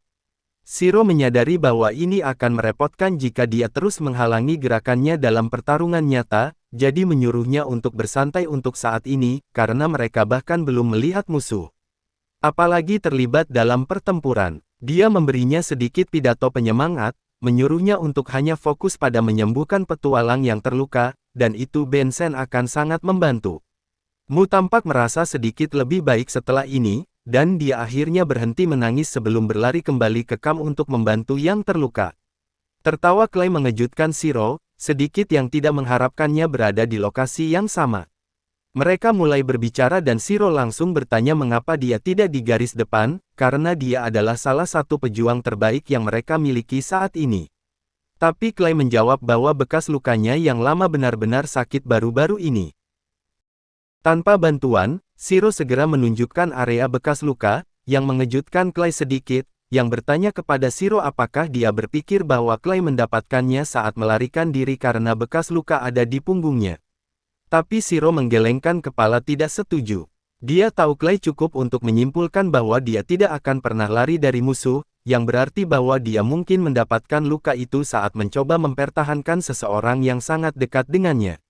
Dia mengklaim bahwa bekas luka itu adalah tanda keberanian, bahwa Clay mempertaruhkan nyawanya dan menyelamatkan seseorang, dan bahkan setelah itu dia kembali lagi di medan perang, siap untuk menyelamatkan siapapun yang membutuhkan bantuannya. Sebelum mereka bisa melanjutkan pembicaraan, Clay melihat awan debu mendatangi mereka dari kejauhan, yang tiba-tiba memutar wajahnya dan horor saat dia menyadari bahwa formasi Guildmaster pasti gagal dan Goblin telah menerobos area itu. Dia segera mengambil tombak dan bersiap untuk bertarung. Shiro menyuruhnya untuk tetap di belakang karena bekas lukanya memberinya masalah. Tapi Clay memberitahunya bahwa dia memiliki beberapa teman baru untuk diselamatkan hari ini dan berlari ke arah musuh yang datang. Shiro menyadari bahwa dia harus bergabung dalam pertempuran sekarang juga. Jadi dengan desahan, dia mengeluarkan tongkat sihirnya dan membuat penghalang di sekitar area tenda di mana yang terluka sedang disembuhkan. Dia segera menggunakan kecepatan supernya untuk berlari ke arah pertempuran di mana dia menemukan hanya beberapa kelompok petualang yang compang camping yang kewalahan oleh goblin yang menyerang mereka. Dua bruto yang mencoba menggertak Shiro juga ada di sana, mempertahankan posisi mereka melawan musuh. Tetapi beberapa goblin dapat melewati mereka menuju kota. Shiro tidak punya niat untuk membiarkan mereka pergi, dan dia menggunakan sihirnya untuk mengeraskan tubuhnya sebelum menghajar goblin. Dia menyadari bahwa goblin ini jauh lebih kuat dari musuh yang dia hadapi sebelumnya, jadi dia meminta bantuan Bi yang segera turun dari bahunya dan memukul seasteris dari setiap goblin di daerah itu, menjatuhkan mereka segera. Petualang lainnya berterima kasih kepada Shiro atas bantuannya, mengklaim bahwa semuanya berjalan sesuai rencana, tetapi seorang sersan goblin peringkat tinggi muncul entah dari mana, meruntuhkan garis depan sepenuhnya. Hanya karena Clay mereka berhasil jatuh kembali dan mempertahankan posisi mereka sampai sekarang. Shiro menyadari bahwa Clay mungkin dalam kesulitan, jadi dia segera bergegas masuk ke dalam hutan, di mana dia akhirnya menemukan Clay bertarung melawan sekelompok goblin. Menebas mereka satu persatu, tetapi untuk horornya, bekas lukanya mulai sakit, memaksa lututnya untuk menekuk dan sakit. Tapi itu adalah kesalahan karena segera beberapa goblin mencoba menjatuhkannya. Syukurlah, Shiro campur tangan tepat pada waktunya, mengejutkan goblin, menyelamatkan nyawa Clay. Sebelum mereka bisa mundur, Hobgoblin muncul dan melompat untuk menyerang mereka. Mereka berdua menghindari serangan, tapi mulai dikelilingi oleh goblin sekali lagi. Clay menyuruh Shiro untuk lari sementara dia menahan mereka. Tapi Shiro memutuskan untuk mencoba sesuatu yang baru. B mengejutkan sekelompok goblin, menyebabkan beberapa kebingungan. Selama itu Shiro mengeluarkan air dari gua, dan menyemprotkannya ke seluruh Clay sebelum melantunkan mantra penyembuhan, yang tidak hanya menyembuhkan punggungnya sepenuhnya, tetapi mengubahnya menjadi kaiju nomor 8. Setelah itu, Clay berhasil menghancurkan setiap goblin sendirian. Dan pada saat hujan berhenti, Clay adalah satu-satunya yang berdiri. Guildmaster juga tiba di tempat kejadian, berterima kasih kepada Shiro atas dukungannya yang berkelanjutan dan berjanji akan memberinya hadiah atas bantuannya. Kemudian malam itu, Clay memasuki kamar Shiro dan sekarang telah kembali ke dirinya yang normal. Dia bertanya kepada Shiro apa sebenarnya yang dia lempar padanya, dan Shiro menjelaskan bahwa air itu adalah air danau yang kaya monor dari lapisan naga kuno. Clay menjawab bahwa nenek moyangnya dulu adalah naga, tetapi sekarang dia tidak lebih dari kadal. Tapi berkat Shiro, dia telah berhasil berubah menjadi bentuk setengah naga, tetapi mengaku bahwa dia terlalu takut untuk menggunakannya. Dia takut kehilangan kendali atas dirinya sendiri dan menghancurkan segala sesuatu di sekitarnya. Tapi Shiro menyuruhnya tidak perlu terlalu khawatir. Tiba-tiba Clay menjadi serius dan bertanya kepada Shiro siapa dia sebenarnya. Shiro akhirnya memutuskan untuk memberitahunya kebenaran, menjawab bahwa dia telah bereinkarnasi ke dunia ini setelah dia mati di dunia lain. Clay sulit percaya, tapi setelah apa yang telah dia lihat, dia tidak bisa benar-benar percaya pengalamannya lagi. Mereka memutuskan untuk menyebutnya malam dan kembali ke tempat tidur mereka. Shiro bangun pagi-pagi keesokan harinya dan pergi ke kota untuk menjelajah lebih banyak. Ketika dia menemui toko yang menjual segala jenis barang, dia berdiri di sana menonton dari jendela. Ketika pemilik toko tiba untuk membuka toko, bertanya apakah dia tertarik pada senjata atau artefak kuno, Shiro segera bertanya kepada Fury apakah dia menjual gunting untuk mengumpulkan bahan di tokonya, dan dia menjawab bahwa dia tidak memiliki sesuatu seperti itu. Dia segera mengetahui bahwa Shiro adalah pengumpul yang semua orang bicarakan dan mengatakan dia bisa memberinya beberapa gunting berkualitas baik. Fury memperkenalkan dirinya sendiri Ripple dan mengatakan bahwa kepala pandai besi mereka adalah master sejati dan dia bisa membuat alat jenis apapun. Namun, jika Shiro ingin dia membuat gunting untuknya, dia harus menemukan beberapa hal yang dia cari. Shiro sedikit bingung dengan ini jadi Ripple menuntunnya ke dalam toko. Dia berhenti di langkahnya saat dia melihat 3 pandai besi bekerja keras dan Ripple memberitahunya bahwa dia jatuh cinta dengan cara pandai besi memukul besi merah panas. Setelah itu, dia menuntunnya ke bos toko, yang adalah kurcaci tua yang galak. Ripple memperkenalkan Shiro kepadanya dan menyarankan bahwa dia bisa membawa beberapa biji Hildra untuk mereka, yang sangat mereka butuhkan untuk memenangkan kompetisi pembuatan pedang yang akan datang. Kurcaci yang menghakimi menjawab bahwa dia tidak mengirim pengumpul biasa ke tambang berbahaya, tetapi Ripple mengatakan bahwa mereka harus memberinya kesempatan. Kurcaci dan Fury mulai berdebat, dan pada akhirnya, Ripple mendominasi pria tua itu dengan menarik janggutnya dan mengatakan mereka tidak bisa memenangkan kompetisi dengan pedang setengah matang. Kurcaci berteriak padanya, mengatakan bahwa tambang itu terutama berbahaya sekarang, karena ada berita bahwa iblis hadir di sana. Dia menyatakan bahwa keselamatan pelanggannya adalah prioritas utamanya, dan itulah sebabnya dia tidak bisa mengirim Shiro ke tambang Ruhai. Ripple menjadi emosional mendengar betapa pedulinya si tua terhadap pelanggan mereka dan meminta maaf kepada Shiro karena membuang waktunya. Namun, Shiro menaruh piring kue di atas meja, bertanya kepada kepala pandai besi apakah dia akan membuat gunting untuknya, jika dia bisa membawanya beberapa biji Hildra dari tambang Ruhai. Kurcaci panik mendengar ini karena dia tidak ingin disalahkan atas kematian siapapun, tetapi Shiro meyakinkannya bahwa dia sangat mampu melindungi dirinya sendiri. Dia mengeluarkan cakar kepiting dari sakunya dan saat menyadari bahwa itu milik monster peringkat B. Dia setuju untuk membiarkan Shiro pergi ke tambang. Keesokan harinya, Shiro naik kereta kuda bersama petualang lain saat dia menuju ke tambang Ruhai dan B terus menari karena dia bersemangat untuk pergi dalam perjalanan baru. Sementara itu, petualang lain berbicara tentang betapa anehnya hal-hal yang terjadi di sekitar daerah baru-baru ini seperti tanaman, layu tanpa alasan dan suara mengganggu keluar dari hutan. Shiro sedikit sadar mendengar ini dan bertanya-tanya apakah hal-hal ini terjadi karena dia. Tapi dia menggelengkan pikiran itu dari kepalanya. Begitu dia turun dari kereta kuda, dia melewati pedagang kuda dan mulai berpikir bahwa dia ingin memiliki kuda suatu hari nanti. Tiba-tiba, dia mendengar suara familiar dari gedung, berteriak pada pedagang karena menipunya. Ternyata itu adalah elf bodoh yang dia selamatkan di hutan sebelumnya, dan dia memberitahu pedagang bahwa dia memesan kuda putih yang kuat yang bisa berlari sangat cepat sehingga pada dasarnya bisa terbang. Namun, pedagang memberinya burung putih raksasa sebagai gantinya, dan elf tidak menerimanya. Pedagang kuda memberitahunya bahwa mereka sangat inklusif di sekitar bagian ini, dan makhluk apapun yang dapat membawa muatan disebut kuda. Tidak peduli apa spesiesnya, gadis elf segera menyadari bahwa itu adalah kesalahannya karena berpikir bahwa toko kuda akan menjual kuda. Dia meminta maaf karena tidak merumuskan pesanannya dengan lebih jelas karena dia sebenarnya menginginkan Pegasus, dan pedagang memberitahunya bahwa dia hanya dapat menemukannya di kerajaan Kurcaci. Shiro hanya mendengar seluruh pertukaran dari kejauhan karena dia tidak ingin terlibat dengan wanita gila lagi. Meskipun mereka berdua menuju ke jarak yang sama, dia memutuskan untuk mengumpulkan beberapa bahan di sepanjang jalan dan segera memasuki hutan untuk memetik beberapa jamur dan bunga. Saat dia memetik bunga, dia mendengar raungan keras, tetapi kali ini dia tahu bahwa itu bukan monster.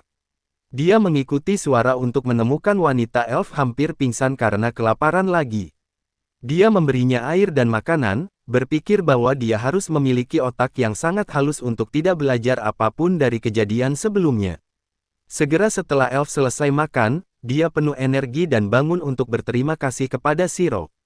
Namun, dia tidak tahan dengan bau mengerikan yang dia keluarkan dan secara naluriah menggunakan mantra untuk membersihkannya. Dia terkejut dengan ini, dan bertanya apa yang dia lakukan padanya. Shiro menjawab dia menggunakan mantra untuk membersihkannya karena dia merusak citra yang dia miliki tentang elf sebagai ras. Wanita elf kemudian memperkenalkan dirinya sebagai Vel dan berterima kasih kepada Shiro karena telah menyelamatkannya 2 kali. Dia memberitahunya itu bukan masalah besar dan mulai berjalan pergi, tetapi Vel menghentikannya, mengatakan bahwa elf selalu membalas budi dan dia ingin membantunya. Shiro dengan jelas memberitahunya bahwa dia tidak membutuhkan apapun sebagai balasannya, jadi Vel bersikeras bahwa dia akan membantunya dengan pekerjaannya dalam hal itu. Bi terbang ke arahnya dan Vel berkomentar bahwa bahkan naga menyetujuinya. Shiro memutuskan tidak ada salahnya membiarkannya ikut sampai kota berikutnya, dan dia sibuk mengumpulkan jamur lagi. Vel segera datang kepadanya, mengatakan bahwa dia menemukan kotoran monster langka yang dijual dengan harga mahal, tetapi itu hanya banyak. Dan kali berikutnya, dia membawa kotoran hewan normal. Meskipun patah hati 2 kali, Vel percaya kali ketiga akan menjadi pesona dan membawa jamur beracun bersamanya. Kemudian malam hari, dia menawarkan untuk mengumpulkan kayu bakar untuk memasak makanan, tetapi Shiro memberitahunya tidak perlu untuk itu karena dia bisa menggunakan batu sihir. Namun, Vel memberitahunya bahwa tanda-tanda api unggun membantu pelancong lain yang mengikuti rute ini, karena itu memberitahu mereka ini adalah ruang aman untuk berkemah. Shiro melihat logika dalam argumennya, dan membiarkannya mengumpulkan kayu, tetapi Vel membawa kayu gelondongan besar dan tebal sebagai gantinya, karena itulah cara dia menyukainya. Shiro memberitahunya bahwa mereka tidak bisa membakar kayu gelondongan besar semudah itu, tetapi Vel telah menutupinya. Dia memotong kayu gelondongan tinggi di udara dan kemudian membelahnya menjadi potongan-potongan kecil menggunakan belatinya. Shiro terkejut melihat ini, tetapi ketika dia menemukan bahwa belati Vel adalah senjata peringkat A, tiba-tiba segalanya mulai masuk akal. Setelah itu, dia memasak rebusan lezat untuk semua orang, dan Vel terpesona oleh rasanya. Dia kemudian bertanya kepada Shiro apakah dia juga menuju ke kerajaan kurcaci, dan dia setuju. Mengungkapkan bahwa dia mencoba menambang biji Yeldra dari tambang Ruhai, dia bertanya kepada Vel mengapa dia pergi ke kerajaan kurcaci, dan dia menjadi sedih saat dia menjawab bahwa dia mencari Pegasus putih surga yang ingin ditemukan kakaknya. Dia tidak membiarkan kesedihannya meredam suasana di sekitar api unggun dan mengatakan bahwa dia bahkan lebih berhutang budi kepada Shiro sekarang. Dia mendapat ide dan bertanya apakah dia bisa menjadi pengawalnya selama sisa perjalanannya. Vel sangat bersemangat dengan ide untuk melindungi Shiro dari semua jenis musuh jahat, tetapi apa yang sebenarnya dia inginkan adalah belajar hal-hal yang membantu seperti tip kayu bakar yang dia berikan sebelumnya. Vel bingung bahwa dia menginginkan begitu sedikit sebagai imbalan untuk memberinya makan, tetapi dia setuju dengan tawarannya. Dia bertindak seperti elf yang bermartabat dan anggun saat dia menjabat tangan Shiro, yang tiba-tiba bersemangat melihatnya seperti ini. Namun, semua kegembiraan berada bersama elf hilang ketika Vel mulai mendengkur keras dan Shiro tidak bisa tidur. Keesokan harinya, dia melanjutkan perjalanan ke kerajaan kurcaci dengan 0 tidur. Segera setelah mereka mencapai kota perbatasan, Shiro menuju ke penginapan untuk mencoba masakan kurcaci dan Vel berkomentar bahwa itu sama lezatnya dengan teman lizardman-nya.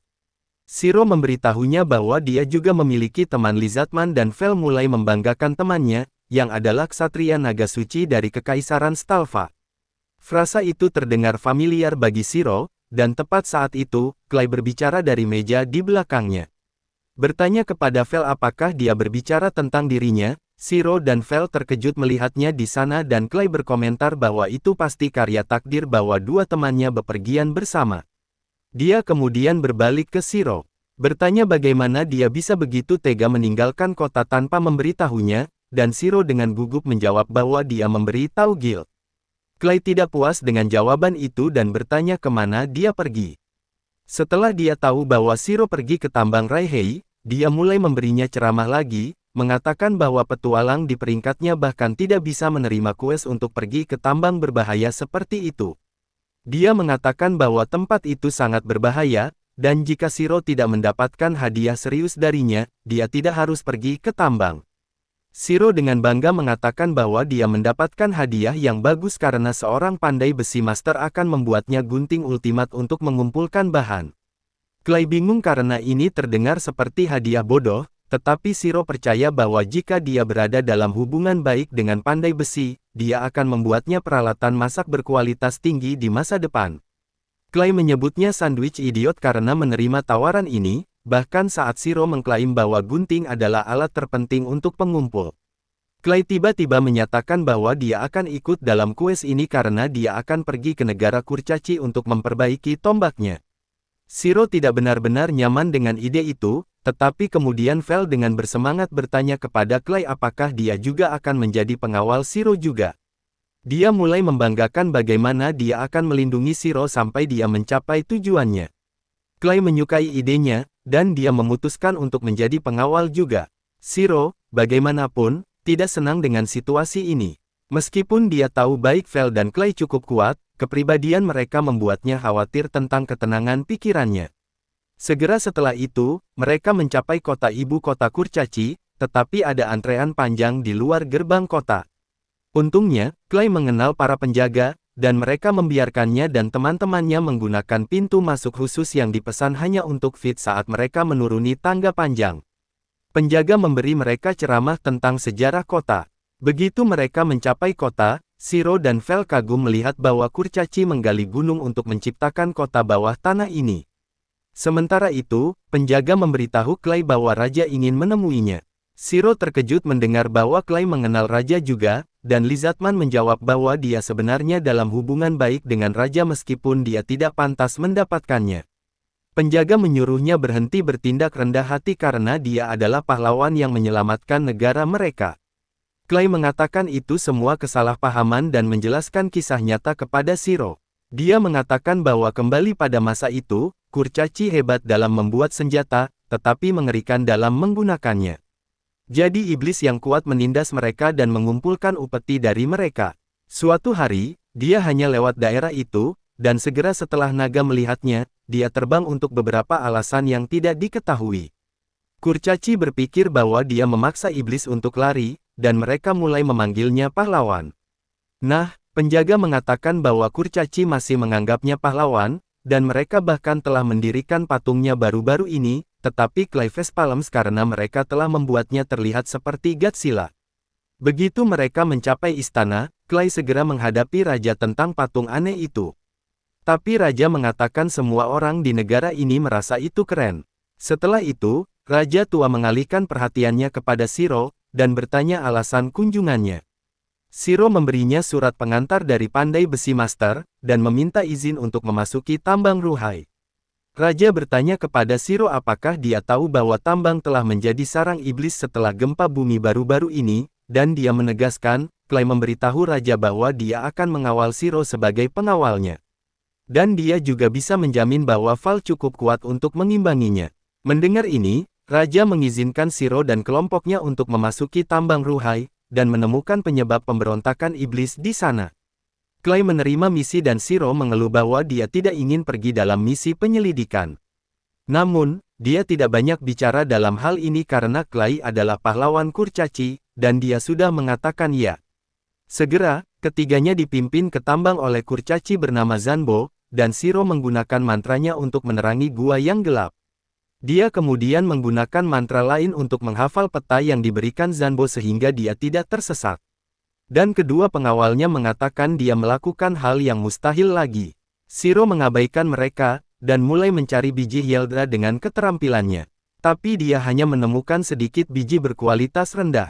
Zanbo terkesan dengan kemampuan Shiro menemukan biji, dan ketika Shiro menyarankan untuk menyusuri gua lebih dalam, dia mengingatkannya akan bahaya. Semua orang mengambil posisi, Shiro menggunakan skill pencariannya untuk memverifikasi peringatan V. 1 detik kemudian, 2 monster laba-laba tiba, dan Clay langsung merubuhkan satu dengan tombaknya. Shiro melumpuhkan yang lain, memberi Veil kesempatan untuk menuntaskannya. Setelah itu mereka melanjutkan perjalanan. Shiro menemukan sejumlah besar biji Hyeldra berkualitas tinggi di balik jalan buntu. Dia mendapatkan izin Zanbo, lalu meledakkan lubang di dinding, memimpin mereka ke sebuah ruang terbuka yang penuh dengan kristal ungu. Meskipun Shiro mengira itu adalah biji Yeldra yang dia cari, Zanbo memberitahunya bahwa itu adalah kristal kering buruk Eldritch Crystals yang lebih langka dan berharga. Shiro gagal memahami pentingnya penemuannya, ketika B dengan panik memperingatkannya akan bahaya yang mendekat, semua orang bergegas keluar, dan dari suara langkah kaki yang mengancam, Zanbo bisa menyimpulkan bahwa seorang iblis sedang mendekati mereka. Shiro tiba-tiba melangkah maju, memberitahu Clay dan Veil untuk membiarkannya menangani musuh ini. Karena itu bukan iblis biasa, itu adalah iblis kepiting raksasa, dan Shiro ingin memburunya sendiri karena dia ingin memakan dagingnya yang lezat. B mulai memeluknya untuk merayakannya, Shiro memberitahunya bahwa dia sekarang juga sangat senang. Dia ngiler karena kepiting di depan mereka terlihat sangat lezat, dan dia sangat bersemangat sampai-sampai bisa memakan dagingnya mentah-mentah. Saat mereka berdua menari seperti orang bodoh, Clay dan Veil tercengang. Veil menyuruh Shiro berhenti lengah di depan monster, dan berkat campur tangannya, dia bisa menyadari serangan kepiting tepat waktu untuk menghindari cakar beratnya. Clay dan Veil memberitahu Shiro bahwa kepiting di depan mereka adalah monster level A, dan mereka perlu menggabungkan kekuatan untuk mengalahkannya. Namun, Shiro memutuskan untuk membesarkannya di peternakan alih-alih membiarkan mereka membantu, karena dia tidak ingin orang lain mengklaim kepemilikan atas daging hidangan utamanya yang sempurna. Dia menyuruh Veil untuk melindunginya, tetapi melarangnya menggunakan serangan api atau petir. Lalu dia mengeluarkan tongkatnya dari tasnya, tertawa seperti orang gila, dan melemparkan banyak sekali efek peningkatan buff pada dirinya sendiri. Dia melemparkan mantra untuk mengurangi berat badannya dan meningkatkan kecepatannya, sekaligus mengeraskan tangan dan kakinya. Kemudian dia berlari menuju kepiting, membuat Veil dan Clay khawatir tentang dirinya. Veil tiba-tiba menggunakan serangan sonik untuk melumpuhkan kepiting dan mengacaukan inderanya. Shiro memanfaatkan kesempatan ini untuk melompat ke atas kepiting dan memukulnya sekuat tenaga. Namun, dia terkejut karena serangan penuhnya tidak menyebabkan kerusakan pada cangkang keras monster kepiting itu, yang justru dengan sekali pukulan sederhana melemparkannya jauh. Shiro mendarat dengan kakinya, dan beruntungnya dia belum terluka. Namun, sebelum dia bisa mencoba menyerang lagi, kepiting itu mendorongnya pergi.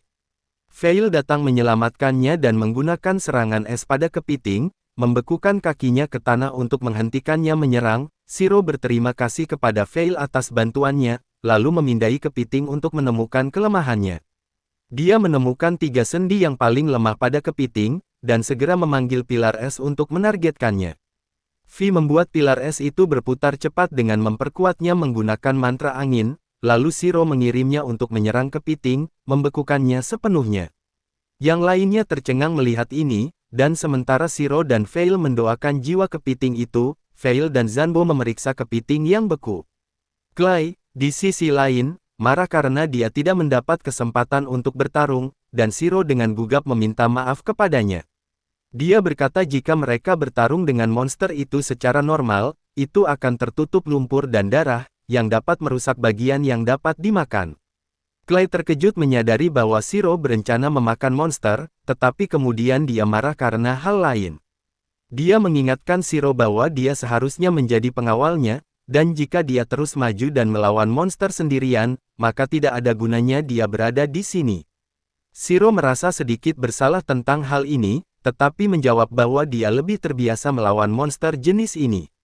Clay setuju dengannya, tetapi tetap mengingatkannya bahwa dalam situasi seperti itu, mereka perlu bekerja sebagai sebuah tim untuk mengalahkan musuh. Dia meminta Shiro untuk lebih mengandalkan dia dan Veil. Shiro dan V dengan gugap meminta maaf karena tidak memikirkan hal itu sendiri. Clay menepuk mereka dan berkata tidak apa-apa, lalu memutuskan bahwa mereka harus menyeret kepiting itu keluar dari gua terlebih dahulu, setelah mereka selesai. Shiro dan yang lain menambang kristal kering buruk di area tersebut, tetapi dia memberitahu pemandu kurcaci itu bahwa dia masih mendapatkan pembacaan dari kedalaman gua yang lebih jauh. Dia menyarankan mereka menjelajahinya untuk menemukan kristal kering buruk dalam jumlah yang lebih besar. Kurcaci Zanbo mulai menangis karena Shiro telah menemukan tambang baru untuk mereka. Melihatnya seperti itu, Shiro berpikir mungkin semua perubahan aneh yang terjadi di seluruh benua ini adalah karena dia bertemu dengan ayah V. Dia merasa tindakannya di sana telah mengubah jalannya sejarah, dan sekarang dia akhirnya menyadari apa yang diinginkan dewa K-pop ketika mengirimnya ke dunia ini, saat teman-temannya mulai kembali. Shiro menyadari bahwa tindakan egoisnya telah mulai mengubah dunia, dan dia berharap perubahannya positif. Segera, semua orang kembali ke kastil. Shiro memberitahu raja bahwa mereka telah menyelesaikan penyelidikan dengan aman, bahkan menghilangkan ancaman terbesar. Raja senang mendengarnya, tetapi dia masih ingin konfirmasi resmi dari Zanbo, yang dengan bersemangat memberitahu raja tentang momen Shiro menjatuhkan monster kepiting. Lalu dia meminta Shiro untuk menunjukkan monster itu kepada raja, dan raja memutuskan untuk memenuhi permintaannya. Dia membuka tas ajaibnya, dan kepiting beku melompat keluar dari dalamnya. Seluruh ruang tahta berguncang karena berat monster itu, dan raja tidak percaya dengan matanya sendiri. Dia mendekat untuk benar-benar mencerna ukuran monster itu, lalu mengumumkan bahwa tindakan berani Shiro pantas mendapat hadiah. Shiro segera meminta monster itu sebagai hadiahnya. Raja terkejut karena dia tidak melihat nilai apapun di dalamnya. Tak lama kemudian, Shiro dan teman-temannya pergi ke kota. Vel senang karena mereka mendapat banyak uang tunai dari raja. Namun, Shiro tidak peduli tentang itu karena dia bermimpi tentang semua cara di mana dia bisa memasak kepiting.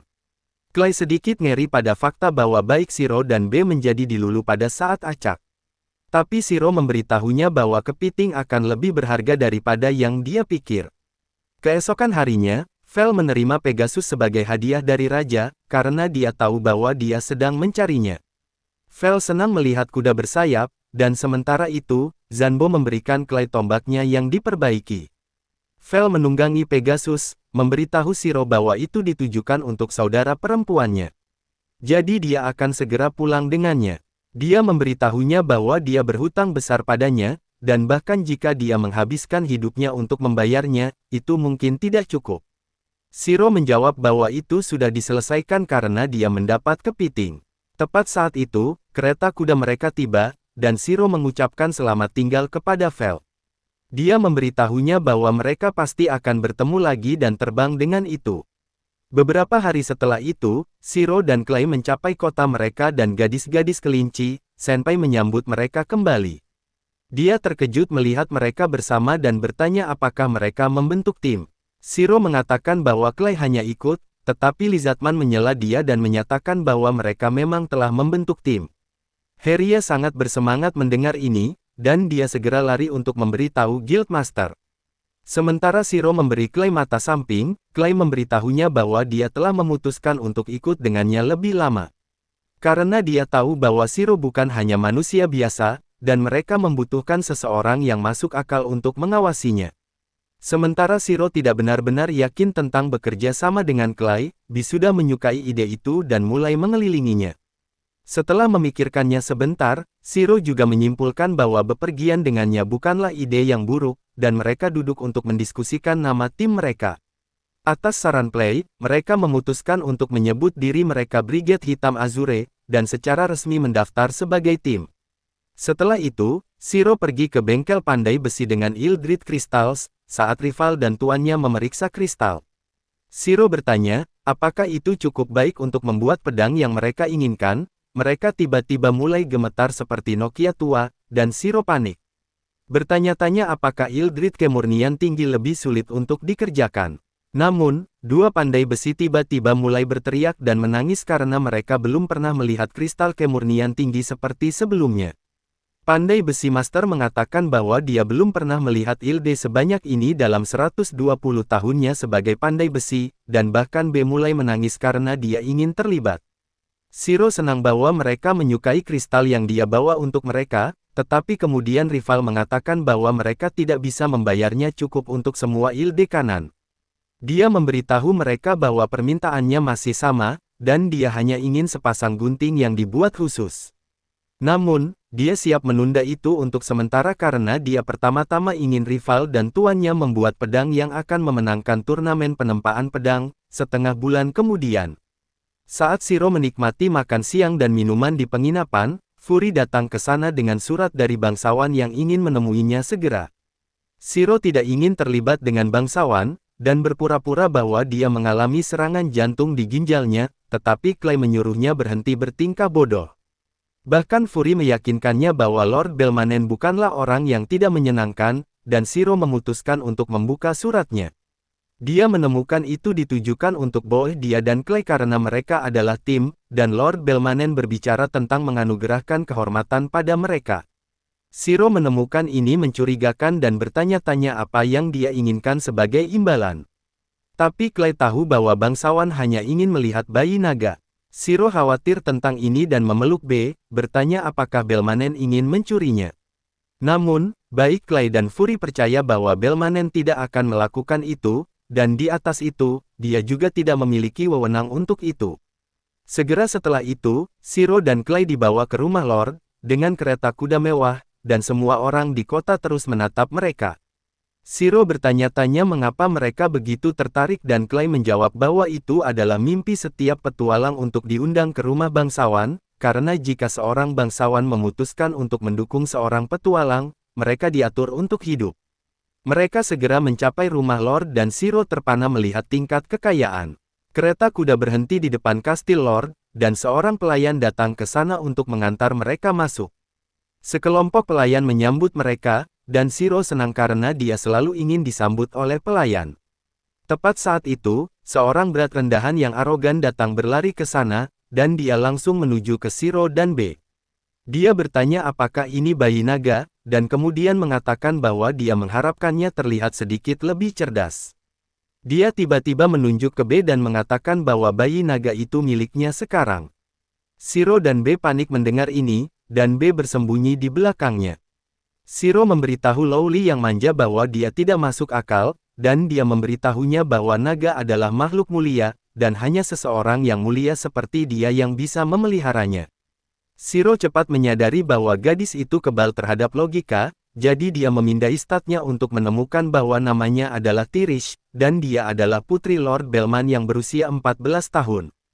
Dia bertanya-tanya bagaimana menangani gadis yang tidak masuk akal ini, dan kemudian memutuskan untuk bersikap lembut padanya. Dia berlutut di depan Tirish, dan bertanya mengapa dia merasa berhak atas naga.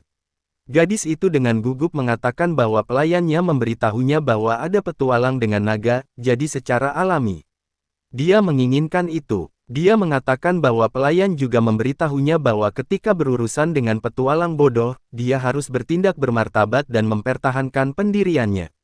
Shiro kesal pada pelayan sekarang, tetapi kemudian dia memberitahu Tirish bahwa B adalah keluarganya, dan dia tidak boleh mencoba mengambilnya. Gadis itu terkejut mendengar itu, dan saat B meresponsnya, dia bahkan lebih terkejut karena dia tidak pernah berpikir bayi naga itu cukup pintar untuk memahami ucapan manusia. Dia tiba-tiba mulai menangis dan meminta maaf kepada Shiro karena berbicara begitu kasar tanpa menyadari ikatan mereka. B terbang untuk menenangkannya, dan Tirish sangat senang sehingga dia memeluknya. B segera kembali ke Shiro yang bertanya kepada gadis itu mengapa dia sangat menginginkan naga. Tirish menjawab bahwa dia ingin menunjukkannya kepada ibunya, tepat saat itu. Ayahnya tiba di sana dan Shiro terpana melihat betapa muda dan tampannya dia, dan dia tidak percaya dia adalah bangsawan yang memanggilnya. Pria itu memperkenalkan dirinya sebagai Lord Belmanen dan menyapa Shiro. Mengatakan bahwa dia telah mendengar banyak tentang dia, mereka duduk untuk teh berikutnya dan Belmanen meminta maaf atas perilaku putrinya pertama. Clay segera membahas bisnis dan bertanya mengapa dia memanggil mereka ke sini dan Belmanen menjawab itu tentang istrinya. Clay terkejut mendengar ini dan menjelaskan kepada Shiro bahwa istri Belmanen telah terbaring di tempat tidur untuk waktu yang lama sekarang. Bangsawan menegaskan, mengatakan bahwa dia baru-baru ini mendengar rumor tentang Shiro membuat pria sakit dan lemah sehat dalam 1 hari, dan dia ingin mencari bantuannya dalam mengobati istrinya. Shiro memikirkannya dan merasa bahwa dia perlu sangat berhati-hati dalam mengobati wanita karena sihirnya cukup kuat untuk membuat Clay berevolusi. Belmanen kemudian memberitahunya bahwa Tirish menginginkan naga untuk ibunya karena dia berpikir bahwa jika makhluk imut tinggal di sebelahnya, kesehatannya akan membaik. Clay mulai gemetar saat dia mencoba menahan air matanya mendengar ini dan B bahkan tidak bisa melakukan itu, melihat mereka begitu emosional. Guild trips Shiro into a green, tetapi dia masih tidak ingin mengambil risiko. Namun, setelah berpikir sebentar, dia memutuskan untuk menyelamatkan nyawa wanita itu dan menerima permintaan itu. Belmanen memimpin semua orang ke kamar istrinya, dan Shiro menemukan bahwa itu sangat berdebu. Istri Belmanen terlihat sangat pucat, dan tulang-tulangnya menonjol melalui kulitnya. Shiro terkejut melihatnya, dan dia bertanya kepada bangsawan apakah dia bisa menerangi ruangan sebelum memulai perawatan. Dia mengetahui bahwa wanita itu alergi terhadap sinar matahari, jadi dia memutuskan untuk memindainya dalam cahaya rendah. Dia menemukan bahwa tubuhnya memiliki cukup penyakit untuk membuat rumah sakit sibuk mengobatinya. Dia memberitahu Belmanen bahwa dia bisa mengobati sebagian besar gejalanya, tetapi ada kondisi yang disebut overpoisoning yang tidak dia ketahui. Dia diam saat dia memikirkan pilihannya, dan kemudian bertanya kepada bangsawan bahwa jika dia mempercayai petualang tidak dikenal dengan nyawa istrinya, wanita itu sudah menyerah harapan untuk disembuhkan, dan dia hanya ingin memeluk putrinya dalam pelukannya untuk terakhir kalinya. Jadi Belmanen memutuskan untuk mengambil lompatan iman dan meminta Shiro untuk menyelamatkan istrinya. Saat Belmanen memohon untuk menyelamatkan istrinya mulai dengan air mata mengalir di wajahnya. Shiro menerima permintaannya. Clay bertanya kepada Shiro apakah dia akan menggunakan metode yang sama untuk menyembuhkan wanita yang lemah, tetapi dia menolak. Metode yang dia gunakan sebelumnya mengonsumsi banyak mana untuk menyembuhkan tubuh, tetapi mulai tidak memilikinya sekarang, dan dia mungkin akan mati jika dia menggunakan metode itu padanya. Dia memutuskan untuk mengobati gejalanya terlebih dahulu, dimulai dengan matanya yang lemah yang sakit bahkan jika sedikit sinar matahari memasuki ruangan.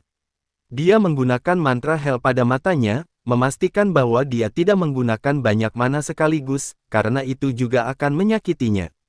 Setelah beberapa saat menyembuhkan mata, Shiro meminta Mulai untuk membukanya.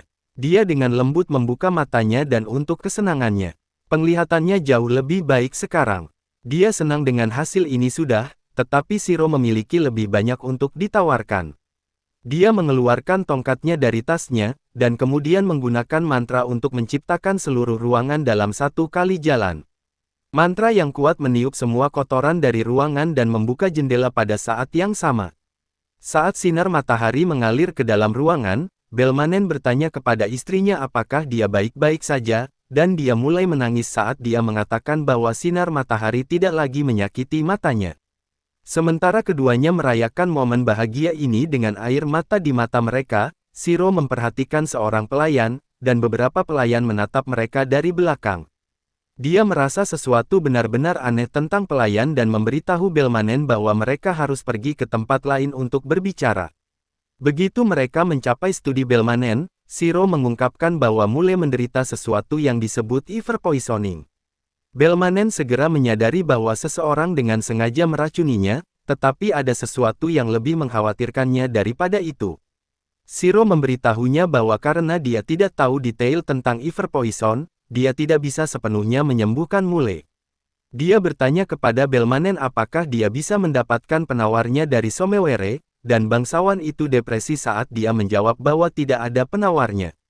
Overpoison adalah racun kuno yang dianggap hilang oleh waktu, dan pengetahuan tentang penawarnya juga hilang. Shiro menjawab bahwa jika orang lain bisa membuat racun sekarang, pengetahuannya masih ada, dan mereka harus mencoba menciptakan kembali racun untuk menemukan penawarnya. Clay menjawab bahwa mereka bahkan tidak tahu bahan apa yang digunakan untuk membuat racun, tetapi tepat saat itu, Belmanen muncul dengan ide. Dia mengungkapkan bahwa nenek moyangnya mengumpulkan catatan sejarah penting sebagai hobi, dan mereka mungkin mengandung beberapa informasi yang mereka butuhkan. Namun, sebagian besar dokumen itu dalam bahasa kuno yang tidak dapat dipahami siapapun sekarang. Untungnya, itu bukan masalah bagi Shiro, yang keterampilan terjemahan bahasanya memungkinkannya menerjemahkan teks kuno ke dalam bahasa Jepang. Dia masih tidak tahu buku mana yang membantu, jadi dia mempersempit pencariannya ke kata kunci tentang racun, dan menemukan satu buku yang memiliki informasi tentang tanaman Iver. Namun, Shiro merasa aneh karena itu adalah entry buku harian yang ditulis oleh seseorang yang disebut Pola-Pola, yang mengaku sebagai petualang terkiut yang pernah ada. Shiro memutuskan untuk sepenuhnya masuk ke dalam karakter, dan bertindak seperti remaja kringe dulu saat membaca buku harian. Menurutnya, Pola-Pola menemukan batu besar berbentuk seperti kuda bersayap di dekat danau besar, dan di sebelah batu, ada bunga emas berkilau. Clay segera menutup mulut Shiro sebelum dia dapat menyebarkan lebih banyak ringe Brain Rock, dan kemudian memberitahu Belmanen bahwa dia tahu lokasi yang disebutkan dalam buku harian. Dia mengeluarkan peta dan menunjuk ke danau di luar wilayah Belmanen yang memiliki patung Pegasus. Dia mengatakan mereka mungkin menemukan bunga Iver di sana, tetapi sayangnya, tempat itu 5 hari jauhnya bahkan dengan kereta kuda. Shiro mengatakan bahwa mereka akan segera berangkat, dan Belmanen mulai mengatur untuk itu. Sementara pelayan kutu buku mengawasi mereka dan mengirimkan burung merpati kurir, sementara itu, Shiro menaruh batu sihir penghalang di luar kamar nulis, memberitahu Belmanen bahwa ini untuk melindungi istrinya jika seseorang mencoba menyakitinya. Tepat saat itu, Tyrese datang berlari dan meminta maaf kepada Shiro karena bersikap kasar padanya sebelumnya. Dia memberitahunya bahwa kata-katanya sangat keras, tetapi dia akan memaafkannya karena dia menyadari kesalahannya sendiri. Dia memberitahunya untuk mengembangkan keterampilan penting untuk mengakui kesalahannya karena itu akan membantunya tumbuh sebagai pribadi, dan juga memintanya untuk meluangkan waktu dan memikirkan segala sesuatunya dengan matang alih-alih terburu-buru mengambil kesimpulan. Tyrese berjanji dia akan melakukan itu, dan kemudian Shiro mengatakan bahwa sekali dia pergi, seseorang mungkin mencoba memalingkannya melawannya dengan menyebutnya penjahat atau penipu. Dia ingin dia melaporkan masalah kepada ayahnya alih-alih mempercayai apa yang dikatakan, karena itu akan membantu menghindari insiden yang tidak menyenangkan. Dengan itu, Shiro dan Clay naik unicorn mereka dan bergegas ke tujuan mereka. Shiro melemparkan mantra untuk mengurangi berat dan meningkatkan berat pada semua mereka, dan kuda mulai berlari lebih cepat dari yang dia pikir. Mereka mencapai lokasi dengan cepat, tetapi itu adalah kekecewaan bagi Shiro. Clay menginformasikan kepadanya bahwa ada desa yang makmur di sini terakhir kali dia datang. Tapi hal-hal tampaknya menjadi lebih buruk tiba-tiba. Shiro berharap bahwa danau tidak mengering karena kekeringan, tetapi Clay meyakinkannya bahwa danau terlalu besar untuk menguap sepenuhnya. Namun, danau berada dalam kondisi yang lebih kritis daripada daerah sekitarnya. Air tampaknya tercemar, dan ada pohon mati di dalam danau. Shiro memeriksa danau, dan menemukan bahwa itu telah diracuni menggunakan racun yang ditemukan di tanduk monster banteng Geronot. Shiro memberitahu Clay bahwa sepertinya seseorang sengaja meracuni danau. Tapi sebelum dia bisa menjelaskan, penduduk desa tiba di sana siap untuk melawan penyusup. Shiro melirik penduduk desa yang lemah dan ketakutan dan mendekati mereka untuk berbicara dengan damai. Dia mengatakan mereka adalah petualang dalam kues untuk mengumpulkan bahan langka, dan penduduk desa tidak bisa mempercayainya dengan mudah. Namun, ketika Clay menunjukkan gelang peringkat A-nya, penduduk desa segera menjatuhkan senjata mereka. Shiro bertanya apakah mereka bisa memberitahunya lebih banyak tentang apa yang terjadi di sini. Tapi tepat saat itu, satu orang kolaps karena kelemahan. Shiro menemukan bahwa tubuhnya sangat ringan dan segera menebak bahwa penduduk desa tidak memiliki cukup untuk dimakan. Penduduk desa pertama membawanya ke desa, yang berantakan karena kekeringan. Mereka memberitahu Shiro bahwa 10 bulan lalu, danau tiba-tiba menjadi beracun, dan ikan mati. Air tanah juga menjadi terlalu tercemar untuk digunakan, dan semua orang berada dalam situasi putus asa.